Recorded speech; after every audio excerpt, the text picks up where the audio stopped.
Namco.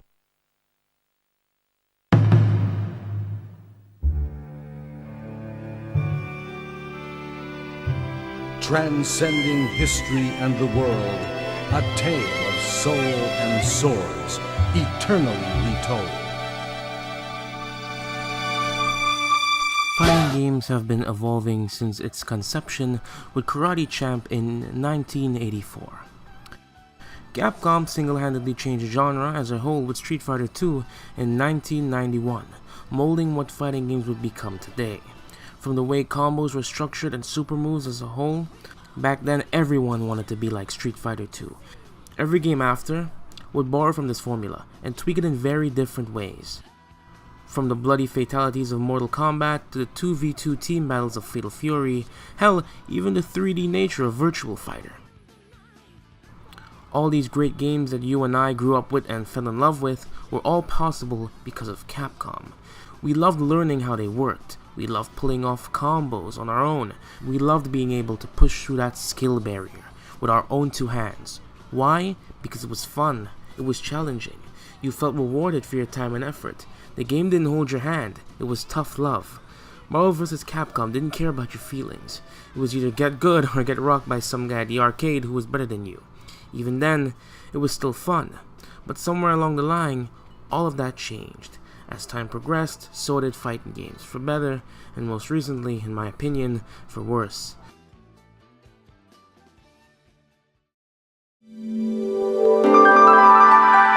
The days of diving into a fighting game without having your hand held is over. Accessibility is killing fighting games. Now, some of it's good, like doing a super with 2/4 circle motions instead of a full rotation. That was a good damn idea, Capcom.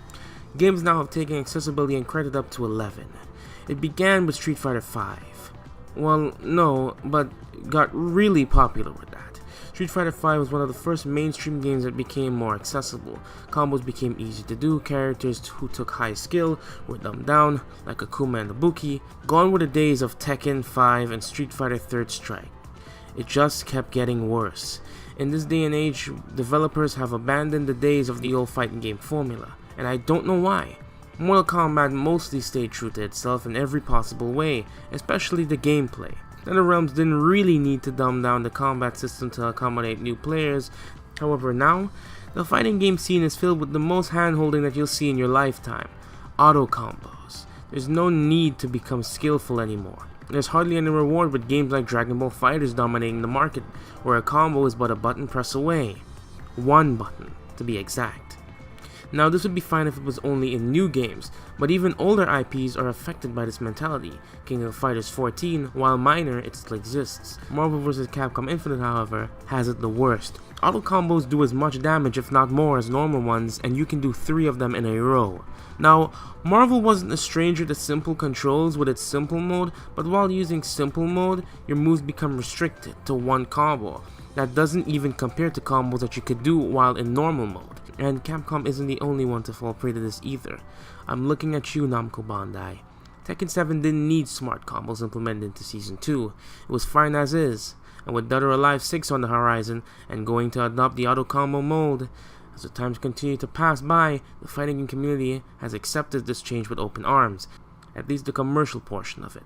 In an era where Dragon Ball FighterZ and BlazBlue Cross Tag Battle take main stage at EVO, and are both nominated for Best Fighting Game of the Year in 2018, and at the time of recording this, FighterZ won Best Fighting Game. It has me worried for games going forward. Now, I've gone on about auto combos being bad. Why? Well, for one, auto combos do not help nor encourage the casual player to learn the game. Why go through all that trouble when a combo is one button press away? Some may argue auto combos don't equal an easy game. I've heard many arguments saying that FighterZ isn't easy, it's not mash square to win, because of the high level play displayed at tournaments. To that, I say this: you can be good at any game. People are good at SNK Heroines. Hell, I'm good at the Naruto Storm games. Doesn't make those games less easy. Auto combos are a safe crutch that eliminates the ability to drop a combo. It's even used in the meta of Persona 4 Arena. I'll use one of Core A Gaming's lines from his video, The Consequence of Reducing the Skill Gap, to summarize my point. Amazing video, by the way. This is why Moment 37, and others like it, is so important to the fighting game community. Moments like these act as articles to an unwritten constitution that define what makes a franchise meaningful to us. The excitement you hear in this video isn't just because there was a comeback. It's because the comeback looked impossible.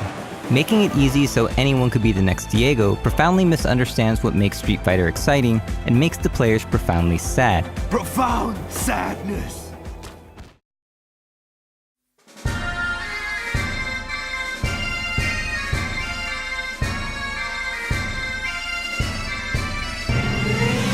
Then, as if to answer all my prayers, God, shining down from heaven, presented the world with the SOULCALIBUR VI beta. And my God, I was blown away. Excellent job, Namco Bandai. I'll let Tekken 7 Season 2 slide just because of this. But before we talk about SOULCALIBUR VI and its strengths, we need to go back and look at its peak and its lowest point. SOULCALIBUR II. The pinnacle of the Soul series. SOULCALIBUR II was the game that puts the Soul series, no, not you, on the map. It won the first ever Spike Video Game Award for Most Addictive Game in 2003, and was ranked 14th best fighting game of all time in 2011 via Complex. SOULCALIBUR II has tight controls and amazing roster and gameplay changes that would shape the series moving forward, like the guard impact mechanic and the improved 8-way run, wall moves, and soul charge. It was amazing. Still is, in fact. SOULCALIBUR II is the Tekken 3 of the Soul series. Now, that's some high praise. Now, if SOULCALIBUR II was Tekken 3, then that would make SOULCALIBUR V Tekken Tag 2. SOULCALIBUR V is awful. Trash. Does everything wrong. First, it completely destroys the roster. I'm not kidding. Way to alienate your fan base, Namco Bandai. Legacy characters were missing, gameplay was slow and sluggish, Kilik and Sofita are goddamn Edgemaster clones? Why? The story was awful. I don't give a shit about Justice Sasuke over here and his little sister. SOULCALIBUR V tanked in the series, or at least almost. Now, with the good and bad out of the way, let's talk about the main focus of this extraordinarily long video. SOULCALIBUR VI. SOULCALIBUR VI is a love letter to not only SOULCALIBUR fans, but fans of the fighting game genre in general. It takes you back to the good old days where mashing square didn't equal to a 10-hit combo. SOULCALIBUR VI leaves the trend of the auto combo fighter in the dust. It focuses on skill and strategy, reading your opponent, mind games. It brings fighting games back to being a game of chess. What do I mean by this? Chess is a skill-dependent game. It relies on movement and strategic thinking to best your opponent. There's no easy accessibility in chess. In order to win, you need to practice. You need to be able to read your opponent and counter his moves accordingly.